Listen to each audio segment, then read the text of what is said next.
우리가 로마서를 통해서 믿음으로 의롭다 함을 얻는다는 이 신앙 고백을 하게 되고, 또 그 결과로 하나님의 큰 사랑을 우리가 깨닫게 된다, 그렇게 말할 수 있을 것입니다. 우리가 하나님의 사랑을 깨닫게 되는 이 일이 우리들의 삶을 윤택하게 만들고, 그리고 우리의 삶이 좀 더 풍요로워진다라는 사실을 체험하게 되는 것입니다. 이것이 바로 우리 그리스도인들의 신앙의 원동력이 되고, 그리고 신앙 실천의 의지가 되는 것입니다. 왜냐하면 사랑 안에 생명력이 담겨 있기 때문에 그런 것입니다. 사랑을 하면 지혜가 생기고, 힘도 지식도 그리고 능력도 더욱 활성화되는 것을 경험해 보셨는지 모르겠습니다. 왜 그러냐면요, 사랑은 에너지요, 사랑 자체가 파워, 힘이기 때문에 이 힘이 우리들로 하여금 삶의 모든 어려운 일들을 극복할 수 있게 만들어 주는 것입니다. 사랑하는 일이 없이 모든 일들이 합력하여 선을 이룬다는 것을 기대할 수 없습니다. 하나님을 사랑하는 자들, 그 뜻대로 부르심을 입은 자들에게 모든 것이 합력하여 선을 이룬다, 이렇게 바울 사도께서 말씀하신 것도 바로 이와 괴를 같이 하는 말씀인 것입니다. 여기서 중요한 것은 바로 이런 일들이 사랑을 통하여 이루어진다는 점입니다. 모든 일이 합력하여 선을 이루게 되고, 또 그럴 때에 우리들은 여유와 그리고 만족을 체험할 수 있게 되는 것입니다. 오늘 이렇듯 수요일 찬양 예배를 드릴 수 있다고 하는 것, 우리가 찬양을 할 수 있는 힘도 바로 여기에서 나온다고 말할 수 있을 것입니다. 오늘 본문 말씀은 바로 그와 같은 결과로 되어진 찬양이며, 그리고 간증이고, 또한 바울 사도의 신앙 고백이라고 할 수 있을 것입니다. 하나님은 어떤 분이신가? 그리고 하나님은 내게 있어서 이런 분이시다 라고 신앙 고백을, 또 간증을 우리들이 삶 속에서 할 수 있어야 될 것입니다. 오늘 본문 31절을 한번 보시면은, 그런즉 이 일에 대하여 우리가 무슨 말 하리요 그랬습니다. 하나님께서 나를 구원하셨고, 그리고 믿음으로 말미암아 의롭다 함을 얻었습니다. 이 엄청난 하나님의 사랑을 깨닫고 보니 우리가 무슨 말을 할 수 있으리요? 만일 하나님이 우리를 위하신다면 누가 그런 우리에게 대적할 수 있겠는가? 그런 믿음이 이 바울 사도의 말씀 가운데서 느껴지지 않습니까? 하나님과 나와의 관계가 이렇게 되어질 때에 모든 문제들이 이 안에서 용해되어지고, 그리고 나는 늘 새로운 희망과 그리고 용기를 갖게 될 것입니다. 그렇게 되어지면은요, 삶이 항상 기쁠 수밖에 없습니다. 그런 상황에서는 하나님께서 내게 베푸신 모든 것들이 다 은혜요, 내게 주신 은혜가 족하다, 그렇게 고백을 할 수밖에 없는 것입니다. 사실 나의 과거지사, 살아온 지난날을 되돌아보면은요, 솔직히 부끄러운 일들도 많고, 그리고 허물과 죄악된 것들의 투성이었지만, 그럼에도 불구하고 다나 하나님께서 그런 나를, 우리를 어떻게 하시지? 사랑하신다면서. 응? 우리 다나가 고개 막 끄덕끄덕거리잖아요. 응? 내가 잘못한 것도 많고, 또 제대로 신앙생활을 잘한다고 할 수 없는 그런 때에도 하나님은 그런 나를 이렇게 사랑하신다는 사실이 중요한 거예요. 이제 우리가 이런 구속받은 자의 눈으로 세상을 바라다 보면 우리 모든 삶은 하나님의 손길, 그리고 하나님의 사랑, 그리고 하나님의 보호하심이 있었다라는 것을 우리가 고백하지 않을 수가 없습니다. 그러니 우리가 무슨 말을 하리요? 그런 거로 이제는 아무런 더 소원이 없다는 그런 바울의 심정이 오늘 본문 가운데 잘 표현되고 있는 것을 볼 수가 있습니다. 하나님이 우리를 이렇게 위하실진데 누가 감히 그런 나를 대적할 수 있을 것인가? 이런 마음 자세를 가지고 삶을 살면은요, 두려울 것이 없습니다. 오늘 본문 32절 보시면 그렇죠. 이 말씀은 우리가 어려운 일을 당할 때에 우리에게 정말 큰 위로를 주는 말씀이라 할 수 있을 것입니다. 한번 보십시오.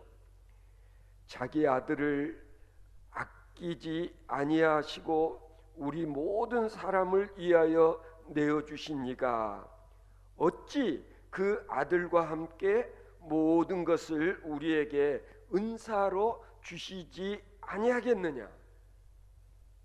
아들까지 우리를 위해 주셨는데, 그 하나밖에 없는 외아들을 우리를 위해 희생하시기까지 사랑하셨는데, 그런 하나님께서 우리를 위하여서 그 어떤 것을 아끼고 그리고 하시지 않겠느냐, 이런 뜻입니다. 여러분, 창세기에 있는 하나님께서 아브라함에게 아들 이삭을 바치라, 그냥 바친 게 아니죠. 어떻게 하는 거, 어떻게 바치라고 그랬죠? 세상에 아들을 잡아서 아들을 번제드리라 라고 지시를 하지 않아요. 자, 아브라함이 그때 느꼈을 정신적인 고통 한번 상상해 보십시오. 아니, 하나님께서 나보고 아들을 갖게 해주신다고 해가지고 기다렸는데 다나 아브라함이 아들 이삭을 몇 세 되셨을 때 낳는 줄 알아? 와, 우리 다나 저렇게 잘 알아요. 100세 됐어야 하나님께서 주시마 약속했던 아들을 갖게 되었는데 이번에는 그 아들을 죽여서 내게 바쳐라. 그랬을 때 아버지로서 아브라함이 느끼는 아픔 고통이 어떠했을까? 그런데 우리는 이 사건을 통해서 하나님의 큰 아픔 고통을 한번 유추해 볼 수 있지 않겠어요? 아브라함이 이런 일을 겪게 하신 것은 장차 하나님께서 겪게 되실 그 일을 우리 인간들이 한번 경험해 보게 한 사건이라고 생각이 되지를 않습니까? 그런데 아브라함은 어떻게 했어요? 진짜 이거 순종하기 어려운 요구예요. 지시예요. 그럼에도 불구하고 아브라함은 말 같지도 않은 그런 하나님의 지시에 순종을 했다는 것 아닙니까? 어떻게 했어요? 아들 이삭을 묶어 결박해가지고 제단 위에 올려놓고 칼을 빼들어 막 아들을 잡으려고 했을 때 그때 하나님께서 말씀하셨습니다. 그 아이에게 손을 대지 말라. 아무 일도 그에게 하지 말라. 내가 내 독자라도 내게 아끼지 아니하였으니 내가 이제야 하나님을 경외하는 줄을 아노라 그랬어요. 어떻게 보면 하나님께서 아브라함을 한번 시험해 보신 것 아닌가 싶어요. 그렇죠? 하나님의 도저히 수용할 수 없는 명령 지시에 그대로 순종하고자 하는 아브라함에게 아서라, 그만, 더 이상 아들에게 칼을 대지 말라. 하나밖에 없는 큰 늦둥이로 본 그 아들까지 내 명령에 순종해서 바치려 하는 아브라함의 너를 이제 내가 알겠다. 결국에는요, 하나님께서는 장차 외아들 독생자 예수 그리스도를 우리를 위하여 십자가 위에 희생 제물로 내어 놓게 될 그 일을 아브라함으로 하여금 미리 이렇게 한번 겪어 보도록 한 일이 아니었을까?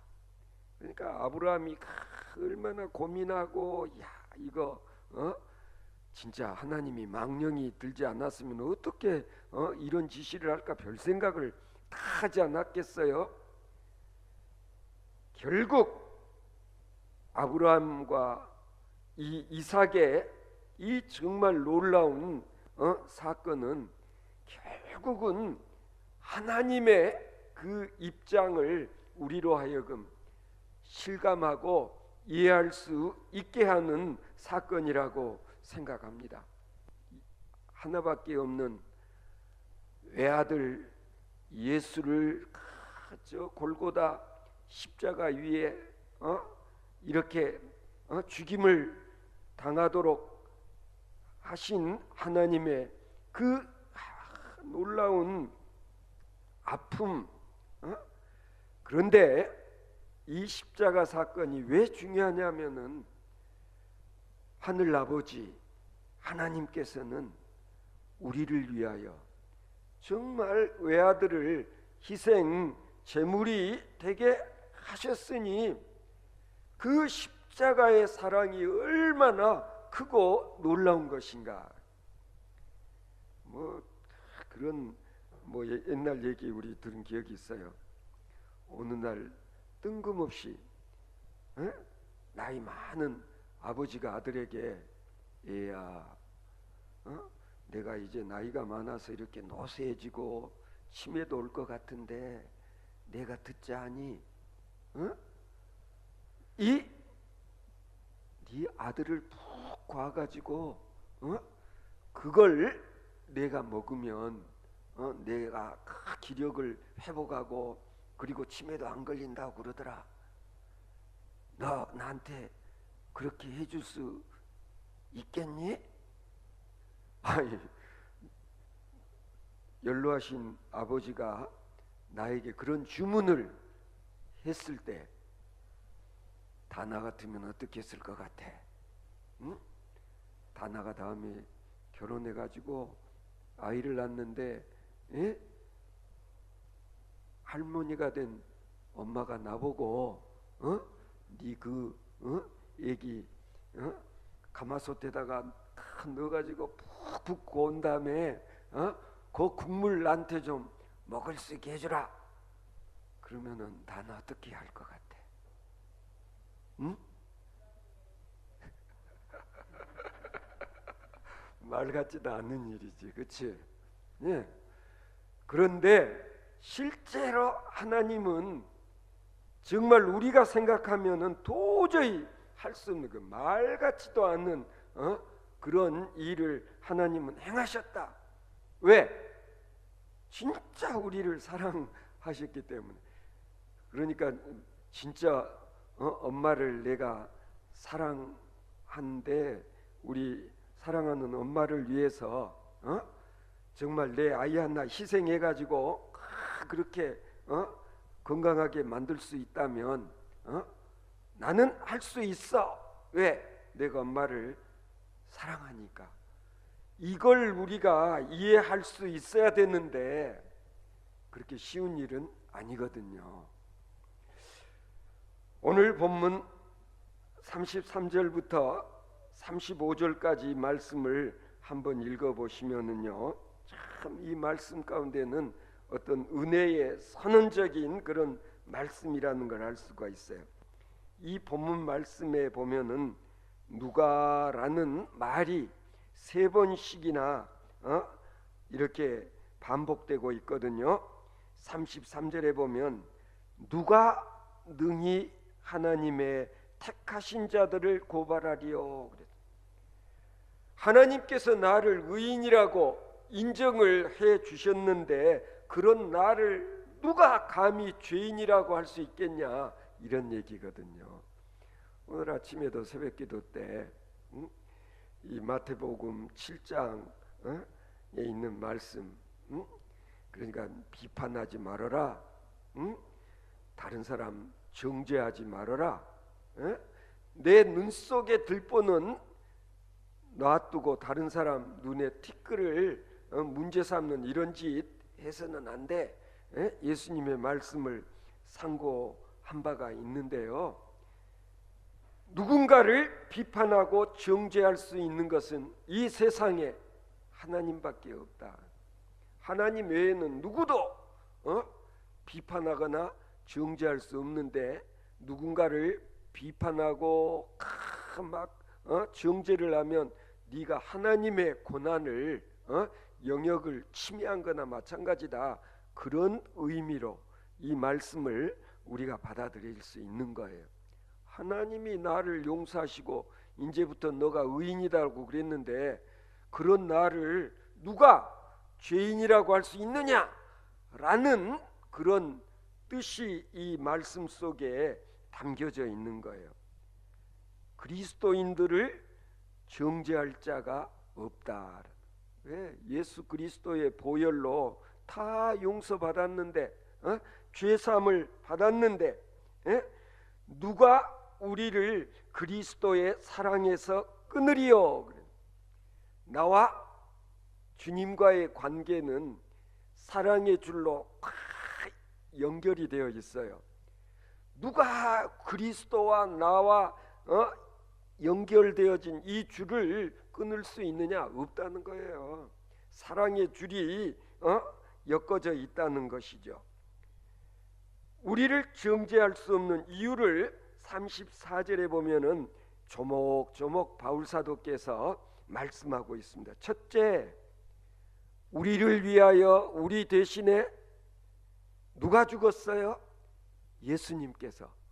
죽으셨다는 거예요. 예? 그러므로 이제 더 이상 내가 죽을 필요가 없게 되었다. 두 번째로, 죽으셨던 예수님께서 부활하셨다는, 우리의 의를 확증하기 위해서 예수님께서 사망 권세를 이기시고 부활하셨다는. 세 번째는, 주님은 지금도 하나님 우편에 앉아 계셔서 우리의 보증을 서시고 계신다. 우리가 이 다음에 죽어 우리 영혼이 하나님 앞에 가게 되면 그 자리에서 예수님이, 아버지, 이 친구는 나를 믿는 그리스도인이에요. 용서해 주세요. 끝. 그렇다라는 얘기. 지금도 하늘 보좌에서 예수님은 우리를 변호하시고 우리를 위해 중보하시고 그러잖아요. 그리스도의 영을 우리에게 보내셔 가지고 우리로 하여금 이런 사실들을 깨달아 알게 하시고, 때로는 우리가 빌 바를 모를 때에 우리로 하여금 제대로 기도할 수 있도록 도와주시는 그런 일들을 지금도 성령님께서 하고 계신다는 것 아닙니까? 성 어거스틴이라는 분은 아주 유명한 말을 한 바가 있습니다. 위하여 기도하는 어머니가 있는 자식은 절대로 그릇되지 않는다. 우리 벤나라니 선생님 옆에 앉아 있는 엄마가 날 위하여 기도하는 한 나는 절대로 잘못될 수가 없다라는 성 어거스틴의 말, 어떻게 고개가 끄덕거려지나요? 사실은 우리가 이걸 인정해야 돼요. 그래서 저는 새벽마다 주의 전에 나와 기도하는 이 부모님들의 기도로 말미암아 자식들이 하나님의 신령한 하늘의 복을 누리며 살아갈 수 있다고 저는 확신을 해요. 뭐 꼭 새벽 기도에 나와서만이 아니라 부모님들의 기도가 계속 되어지는 한 자식들이 결코 망할 길로 가는 그런 일은 없다라는. 김 권사님 그렇죠. 권사님 늘 그렇게 기도하시죠. 우리 권사님의 기도로 인하여서 아들, 딸들 할 것 없이 다들 하나님의 구속의 은총을 누리며 살아가게 된다라는. 이 사랑을 모르고 사는 사람들이 가장 불행한 사람이다. 이걸 모르고 사는 사람들이 가장 불행한 사람들이다라는 거예요. 하나님은 우리들에게 아들을 주시기까지 우리를 사랑하시는 하늘 아버지시다. 그런데 뭘 더 바래? 그런 뜻이에요. 뭘 더 바래? 하나님이 그렇게 우리를 사랑하시는데 뭘 더 어쩌고 저쩌고 하느냐, 그런 뜻이에요. 내가 하나님과 원수될 때, 아니 내가 하나님을 배반하고 돌아서는 그런 경우에도 하늘 아버지의 나를 향한 사랑은 끊어지지를 않는다. 그래서 실제로 집 나간 아들 다 말아먹고 알거지가 돼가지고 다시 집으로 돌아왔을 때에 다나 아빠가 어떻게 했어? 말로 뛰어나가가지고 그 아들을 얼싸안고 입 맞추고, 그리고 뭐 했어? 그냥 손에다가 금가락지를 끼워주고 새 옷을 갈아입히고, 그리고 동네 잔치를 했다는 거 아니야. 왜? 잃었던 아들 다시 이렇게 찾은 거나 마찬가지니까. 돌아온 탕자를 이렇게 아들을 사랑하셨던 그 아버지, 탕자 아버지 이야기는 결국 누구 이야기예요? 하늘 아버지 하나님이 그렇다라는 걸 예수님께서 가르쳐 주시지 않았어요? 바울 사도는 바로 이런 일들을 생각하면서 누가 우리를 그리스도의 사랑에서 끊으리요? 그랬어요. 아버지께서 이렇게 우리를 사랑하시는데 누가 그리스도의 사랑의 줄을 끊을 수 있겠느냐? 그런 뜻이에요. 우리가 세상 살아가면서 큰 위로를 받고 그리고 힘을 얻게 되는 것은 뭐냐면 이런 사랑에 대한 확신이 있을 때에 그렇다라는 얘기. 나는 누구냐? 우리 엄마 아빠는 나밖에 몰라. 하여튼 나를 끔찍히 사랑하셔. 이걸 느끼며 사는 사람과 그런 사랑을 느끼지 못하고 사는 사람들의 삶은 하늘 땅이라는 얘기. 누군가가 나를 사랑한다, 누군가가 나를 좋아한다 라는 것을 알고 세상을 사는 사람과 그런 사랑을 느끼지 못하고 사는 사람은 전혀 삶이 다르다라는 얘기. 우리 변나라니 스님 서울에서 생활을 하면서도 우리 부모님들이 늘 날 위해서 기도하고 그리고 나를 끔찍히 위해주고 사랑한다라는 걸 알기 때문에 거리가 문제가 되지 않잖아요. 얼마 전에도 누가 그런 얘기, 우리 배장로님 자식 사랑, 네분 자식 사랑 끔찍하다. 뭐 명절 때 그 교통편 어려운 아예 차를 가지고 데리러 서울까지 가서 싣고 내려오는 그런 걸 보고 주위에서 하는 얘기예요. 부모님들의 자식에 대한 사랑이라는 것은 쉽게 설명할 수 없는 그런 거지 않아요. 그런데 자식들이 그런 부모님의 사랑을 늘 느끼면서 삶을 살면은요, 그게 엄청난 힘이 된다. 뭐 웬만한 힘들고 어려운 일이 있어도 내가 위축되거나 아니면은 그냥 낙심하거나 포기하는 그런 일이 없다라는 거예요. 그러니까 성 어거스틴이 왜 그런 말을 했느냐? 자기가 정말 부모님들 품을 떠나서 세상에서 온갖 짓을 다 하면서 정말 구제불능의 그런 삶을 살았지만 그러나 자기가 뒤에 성자라고까지 이렇게 칭송을 받을 수 있었던 이유는 뭐냐? 어머니 모니카의 기도가 있었기 때문이다. 그래서 이런 얘기를 아마 성 어거스틴은 했을 것이라고 추측을 하는 거죠. 여러분 마찬가지입니다. 우리가 주님의 사랑에 대한 확신이 있게 되어지면은요, 바울 사도께서 막 주저리 말씀하시지 않았어요? 환난이나 공고나 핍박이나 기근이나 적신이나 위험이나 칼조차도 나에게는 조금도 두려움의 대상이 되지 못한다는, 하나님에 대한 이런 사랑의 확신이 있을 때는 나는 전혀 두렵지 않다는 얘기. 바울 사도는 시편 44편 2절 말씀을 인용해요. 우리가 종일 주를 위하여 죽임을 당하게 되면 도살한 양같이 여김을 받았나이다 그랬어요.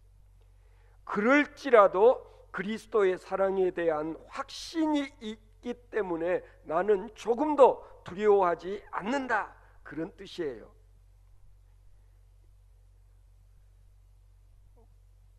이 모든 일에 우리를 사랑하는 이로 말미암아 우리가 넉넉히 이기느니라 그랬습니다. 주님의 사랑이 우리로 항상 넉넉히 이기게 한다. 엊그저께도 친구 만나서 이런저런 얘기를 하다가 옛날에 뭐 이 남초등학교 다니고 성동초등학교 다니고 그럴 때 이 에린원 고아원에서 학교 다니는 아이들이 있었어요. 그런데 얘들은 아무나 쉽게 건들지를 못했어요. 왜냐하면은요, 얘들 중에 누구 하나 잘못 건드리면 얘들이 벌떼처럼 달려들어가지고 아주 그냥 작살을 해버리니까, 이 과원에서 생활하는 애들은 부모들이 없기 때문에, 부모님 사랑을 받지 못하기 때문에 자기들끼리 서로 진짜 친형제 자매처럼 사랑하고 살기 때문에 감히 누가 애들을 못 건드려요. 바로 이게 중요한 거예요. 그들은 아주 그냥 진짜 부모 있는 애들보다도 자기들끼리 결속력이 더 강한 거예요. 그리고 알아, 애들이 진짜 나를 지켜준다라는 것을. 그러니까 과이면서도 두려워하거나 떨지 않는다라는 얘기. 여러분, 진짜 사랑의 힘이라는 게 그런 것이다. 사랑은 우리 삶의 원동력이요, 사랑이 우리로 하여금 희망과 용기를 갖게 만들고, 그리고 사랑을 하게 되면은 막 지혜가 샘솟게 된다는 거. 아직도 경험 못 해보신 분들은 이런 경험을 해볼 수 있게 되기를 바랍니다. 진짜 사랑을 하면 이뻐지고, 사랑을 하면 건강해지고, 사랑을 하면 면역력도 강해지는 거예요. 그래서 무슨 시험도 이기고, 세상도 이기고, 심지어는 원수도 이기고, 모든 것을 넉넉히 이길 수 있는 그 힘이 어디서부터 나와요? 사랑. 하나님의 사랑을 내가 경험하고 알고 느끼고, 그리고 하나님 사랑하는 그 사랑으로 막 가족을 사랑하고 이웃을 사랑하게 되면은요, 적어도 사랑하는 사람은 엄청난 힘이 있다는 거예요. 성도 여러분, 혹시 무슨 걱정거리 있습니까? 그럴 때는요, 주님의 사랑에 의지하시기 바랍니다. 주님 사랑의 줄을 연결을 해서 그 사랑을 이렇게 나눌 수 있게 되기를 바라요. 그래서 나는 요즘식으로 표현하자면 온라인 상태를 유지하는 게 중요하다. 하나님과 나 사이에는 이 온라인 하트라인이 연결되어 있어. 사랑의 줄이. 내가 생각하는 거 하나님께서 금방금방 다 하셔. 하늘 아버지가. 그게 뭐냐면 기도. 기도라는 게 뭐냐? 하나님과 끊임없이 온라인 상태를 유지하는 건데, 이게 끊어져 버리면 오프라인 상태가 되면 문제가 생기는 거예요. 부모님과 나 사이에도 이 사랑의 줄이 끊어지면 안 돼요. 이게 연결되어져 있으면 걱정을 안 해요. 가령 갑자기 막 돈이 떨어졌다. 그러면 그냥 어떻게 하면 돼? 다나, 엄마 나한테 돈 얼마 좀 붙여줘. 하면 붙여주는 거야. 왜? 자식이니까. 여러분, 사랑을 할 때는요, 얼굴 빛이 달라져요. 사랑할 때 진정한 삶의 보람과 그리고 의미를 발견하게 되는 거예요. 사랑하는 것만큼 우리에게 더 큰 기쁨을 주는 것은 이 세상에 없다. 그래서 친구를 필요로 하고, 때로는 애인도 필요하고, 그렇잖아요. 가족을 필요로 하는 것 아니겠어요? 우리 주 그리스도 예수 안에 있는 이 하나님의 사랑으로 세상사 모든 것을 이기고 승리의 삶을 살아갈 수 있는 저와 여러분들 되어질 수 있기를 바랍니다.